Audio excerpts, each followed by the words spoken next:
আপনারা কি জানেন কিয়ামতের ময়দানে আল্লাহর কাছে বান্দা কোন আমল করলে হিসেব ছাড়া জান্নাতে যাবে? জানেন কেউ? বলতে পারেন কেউ? না। তাহলে হিসেব ছাড়া আল্লাহ তাআলা এমনিতে বলবেন হিসাব টিসাব নাই, তোমাকে এমনি জান্নাতে দিলাম, এটা চান আপনারা? এত বড় মানুষ তারা, স্বামী স্ত্রী দুইজন, দুই দিককার নেতৃত্বে, একজন যুবকদের নেতৃত্ব দিবে, আরেকজন জান্নাতি যুবতীদের, নারীদের নেতৃত্ব দিবে। ভাই 30 বছর সংসার করেছি, জীবনে আমাদের একটা কথা হয়নি। ডাহা মিথ্যুক, এলোক ডাহা মিথ্যুক। কেন তুমি হাসতেছো? আমার ঝগড়ার বিনিময়ে তুমি ঝগড়া না করে হাসতেছো, অপমান করতেছো। আমার ঝগড়ার কোনো দাম নাই? আমি কি কথা বলতেছি না, এগুলো কোনো মূল্য নাই? যখন চেতে যাচ্ছে এবার বলতেছে, শোনো, আপনারা কি জানেন কিয়ামতের ময়দানে আল্লাহর কাছে বান্দা কোন আমল করলে হিসেব ছাড়া জান্নাতে যাবে? জানেন কেউ? বলতে পারেন কেউ? ভাই আল্লাহর কাছে হিসেব দিয়ে জান্নাতে যাওয়া কি সহজ কাম না কঠিন কাজ? আরে আল্লাহর কাছে তো অনেক দূরের কথা। আপনি যে প্রতিষ্ঠানে চাকরি করেন তার মালিকের কাছে, উপরস্থ বসের কাছে একেবারে পুঙ্খানুপুঙ্খ করে প্রতিটা পয়সার হিসাব দিয়ে একদম সবকিছুতে পারফেক্টনেস প্রমাণ করা, এটাই তো একটা কঠিন কাজ, দুঃসাধ্য কাজ। সেখানে সারা জীবনের হিসাব আল্লাহর কাছে দিয়ে পাই পাই করে তারপর আপনি জান্নাতে যাবেন, বিষয়টা এত সহজ না। তাহলে হিসেব ছাড়া আল্লাহ তাআলা এমনিতে বলবেন হিসাব টিসাব নাই, তোমাকে এমনি জান্নাতে দিলাম, এটা চান আপনারা? দেখুন কোরআনে কারীম আল্লাহ তাআলা বলছেন, ইন্নামা ইউওয়াফাস সাবিরুনা আজরাহুম বিগাইরি হিসাব। আল্লাহ বিনিময় দেওয়ার ক্ষেত্রে, সওয়াব দেওয়ার ক্ষেত্রে দুনিয়াতে যারা সবরকারী হবে, যারা ধৈর্যশীল হবে, যারা সহিষ্ণু হবে, যারা নিজেকে নিয়ন্ত্রণ করতে পারবে, এই সবরকারীদেরকে আল্লাহ তাআলা হিসেব ছাড়া দিবেন, তাদেরকে সওয়াব দিবেন হিসেব ছাড়া। তাহলে আপনি যখন আপনার কর্মস্থলে থাকবেন আপনাকে ধৈর্য ধারণ করতে হবে। আপনি যখন পাবলিক পরিবহনে উঠবেন আপনার মাথা ঠান্ডা রাখতে হবে। আপনি যখন আপনার বাসা বাড়িতে থাকবেন আপনার মাথা ঠান্ডা থাকতে হবে। মাথা গরম হয়ে যায় যাদের, হট মেজাজ যারা, কথায় কথায় মাথা গরম হয়ে যায়, ধৈর্যহীন হয়ে যায়, যেখানে সেখানে গন্ডগোল বাধায় দেয়, মারামারি বাধায় দেয়, ধৈর্য সহ্য বলতে কিছু নাই, এই লোকগুলো কিন্তু এই সৌভাগ্যবান মানুষদের কাতারে শামিল হতে পারবে না। ঠিক একইভাবে দাম্পত্য জীবনে সুখী হতে হলে সবর এবং শকর, এই দুইটা মূল মন্ত্রের কোনো বিকল্প পথ খোলা নেই। সেটা স্বামীর জন্য প্রযোজ্য, স্ত্রীর জন্য প্রযোজ্য। স্বামী হিসাবে আপনি স্ত্রীর অনেক অনিয়মতা দেখতে পাবেন, অনেক কিছু দেখতে পাবেন, আপনার আকাঙ্ক্ষা, আপনার চাহিদা, প্রত্যাশার বিপরীত আপনাকে সবর করতে হবে। ভাইরা আমার, আমাদের প্রিয় নবী সাল্লাল্লাহু আলাইহি সাল্লামের দাম্পত্য জীবনে কিন্তু টুনটান সমস্যা হয়েছে। আপনারা মনে করতে পারেন নবী সাল্লাল্লাহু আলাইহি সাল্লামের ঘর, ওনার স্ত্রীগণ সাহাবী, তারা উম্মুল মুমিনিন, আমাদের মা, এত মর্যাদাবান মানুষ তারা, তাদের আবার ঝামেলা হয়েছে। ভাই দাম্পত্য জীবনে টুকটাক সমস্যা তাদেরও হয়েছে। প্রিয় নবী সাল্লাল্লাহু আলাইহি সাল্লাম নিজে একদিন বাসা ছেড়ে মসজিদে নববীতে এসে মন খারাপ করে বসেছিলেন, তিনি বাসায় যাচ্ছেন না, অভিমান করে। ওমর রাদিয়াল্লাহু তাআলা আনহু বিষয়টা বুঝতে পেরে, তার মেয়ে যেহেতু নবী সাল্লাল্লাহু আলাইহি সাল্লামের স্ত্রী, তিনি সেখানে গিয়ে ভেতরে প্রবেশ করে তার সাথে কথা বলে তথ্য উদ্ঘাটন করে সেটা মিটমাট করার ব্যবস্থা করেছেন।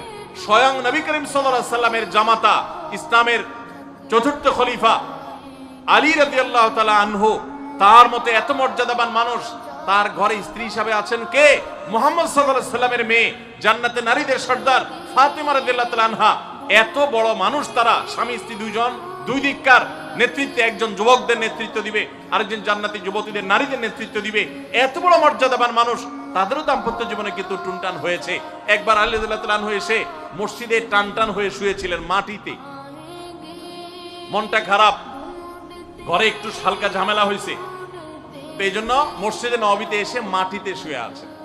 নবী করিম সাল্লাল্লাহু আলাইহি ওয়াসাল্লাম দেখে বুঝতে পেরেছেন, টের পেয়ে গেছেন যে কিছু একটা হয়েছে বাসা।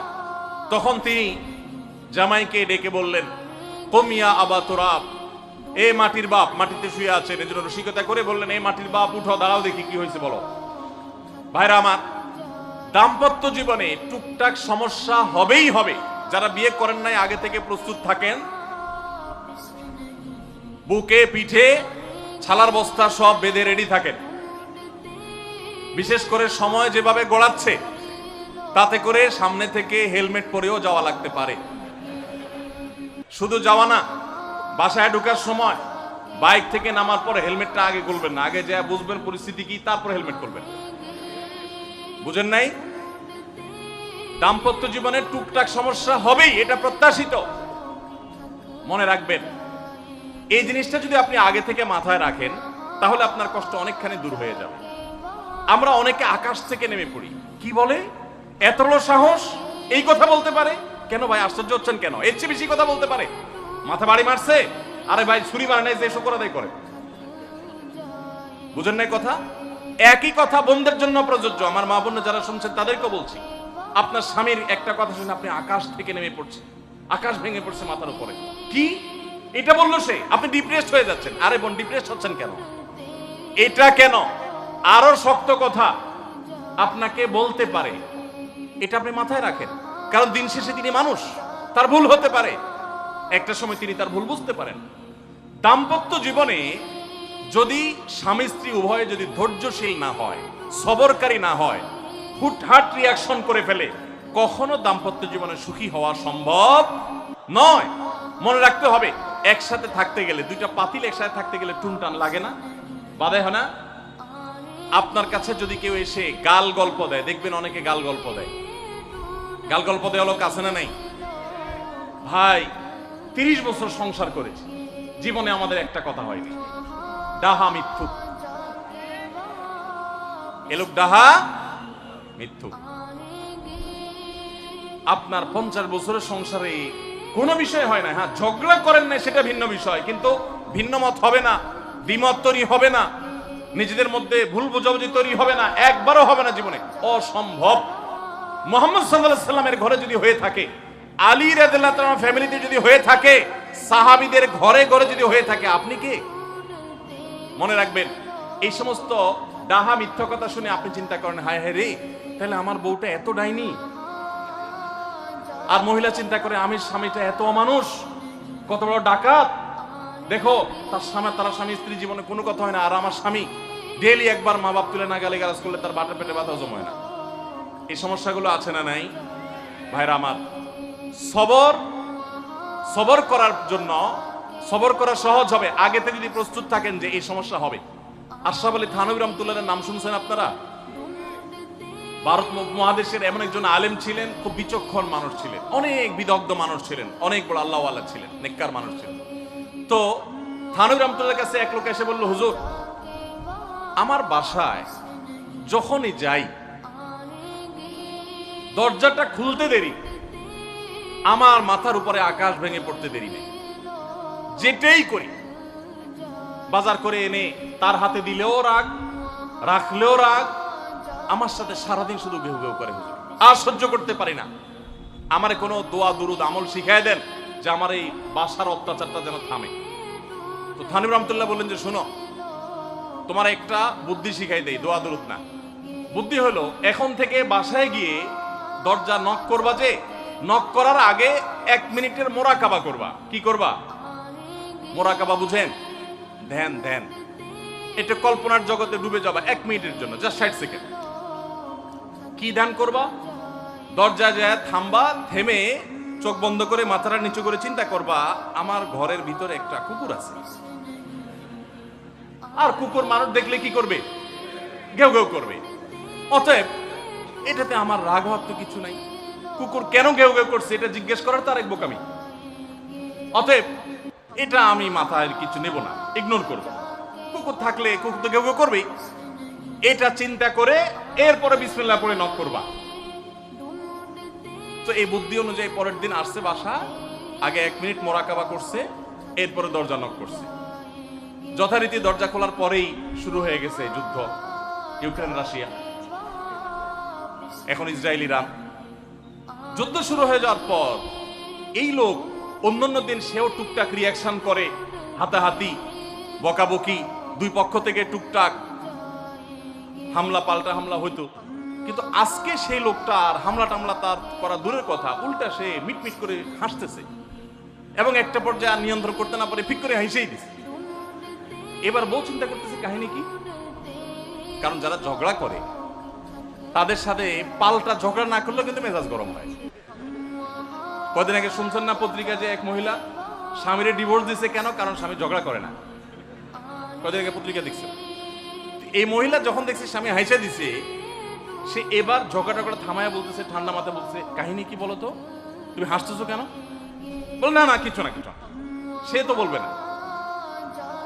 স্বামী মনে করছে হয়তো অন্য কোনো কাহিনী আছে, কোনোভাবে উদ্ধার করতে পারে নাই। পরের দিন আবার সেম কাহিনী, আবারও হেসে দিচ্ছে। মহিলা চিন্তা করছে ব্যাপার কি, বলে না আজকে তো তোমার একদিন কি আমার একদিন, বলতেই হবে তোমার। কেন তুমি হাসতেছো? আমার ঝগড়ার বিনিময়ে তুমি ঝগড়া না করে হাসতেছো, অপমান করতেছো। আমার ঝগড়ার কোনো দাম নাই? আমি কি কথা বলতেছি না, এগুলো কোনো মূল্য নাই? যখন চেতে যাচ্ছে এবার বলতেছে, শোনো তুমি যেহেতু জোরই করতেছো, তাইলে আমি বলি, আমি গেছি এক হুজুরের কাছে, হুজুর আমার এই বুদ্ধি শিখাই দিছে, আমি সেই বুদ্ধি অনুযায়ী চিন্তা করি। এখন আমি চোখের সামনে যখন চিন্তা করি যে কুকুর গেউ করতেছে, আমার হাসি আসে। ও চিন্তা করে, কি বললা তুমি? তাহলে তুমি এই মনে করো আমারে? এবার থেকে বেচারে ঝগড়া করার আগেই তার থেমে যায়, চিন্তা করে হায় হায় আমি ঝগড়া করলে তো সে মনে মনে আমার ওইটা চিন্তা করে। বুঝতে পারছেন? দাম্পত্য জীবনে একটু বুদ্ধিশুদ্ধি করে না চললে, শুধুমাত্র সোজা হয়ে দোয়া দুরূদ পড়বেন আর সব সোজা হয়ে যাবে, শুয়ের মধ্যে এত সোজা না। একটু বুদ্ধিশুদ্ধি খাটায় চলতে হয় এবং সবর করতে হয়। এই যে ভদ্রলোক যদি সবর না করতেন, তাহলে মারামারি কাটাকাটি করে কখনো সমাধান হয় না। স্বামী স্ত্রী উভয়কেই আমরা এই যে ঘটনা বলেছি, এই ঘটনার মাধ্যমে কাউকে ছোট করা উদ্দেশ্য না, জাস্ট বোঝানোর উদ্দেশ্য। এটা বিপরীত দিক থেকেও হতে পারে যে আমরা সবর করতে হবে দাম্পত্য জীবনে। তাহলে আগে থেকে, যদি এই ঘটনা বলার উদ্দেশ্য হলো যে এই ভদ্রলোক আগে থেকে যখন অপেক্ষা করছেন যে হ্যাঁ অনাকাঙ্ক্ষিত কিছু হতেই পারে, তখন এটার জন্য প্রস্তুত থাকার কারণে আর তার ঝামেলা বাড়ে নাই, বরং কমছে। এখন আপনি যদি আগে থেকে প্রস্তুত থাকেন, দাম্পত্য জীবনে টুকটাক সমস্যা হবেই। দুই ঘরে দুইজন মানুষ একসাথ হয়েছি, বহু কিছুতে গরমিল হবে। অতএব আমরা সবর করব, ধৈর্য ধারণ করব, ভালো দিনগুলো দেখব। প্রিয় নবী সাল্লাল্লাহু আলাইহি সাল্লাম বলেছেন, তুমি তোমার স্ত্রীর কোনো কিছু দেখে যদি রাগান্বিত হও, তুমি তোমার, সে আপনাকে গালিগালাজ করে কিন্তু চরিত্রহীন না। অনেকের স্বামীটা খুব ভদ্র কিন্তু চরিত্রহীন, ব্যবহার ভালো করে চরিত্রহীন, তাদের কষ্ট আপনার চাইতে কম না। অনেকের স্বামী খুব ভদ্র কিন্তু বেকার, দুই পয়সা কামাই করতে পারে না, সারাদিন ঘরে বসে বসে খায় আর শ্বশুরবাড়ি থেকে যৌতুক এনে না খায়, নিশ্চয় আপনি তার চাইতে ভালো আছেন। মানুষ এভাবে যখন ভালো দিকগুলো চিন্তা করবে, তখন তার ভিতরে শকর আসবে। তাহলে দাম্পত্য জীবনে সুখ শান্তির জন্য তৃতীয় করণীয় হলো সবর এবং শকরের চর্চা করা। আল্লাহ আমাদের সবাইকে তৌফিক দান করে। অনেক লোক আছে নিজেকে খুব শিয়ানা মনে করে, স্বামী হয়ে বউর তারিফ করতে রাজি না, বউ হয়ে স্বামীর তারিফ করতে। দাম্পত্য জীবনের সুখের জন্য একে অন্যের তারিফ করার কোনো বিকল্প নাই।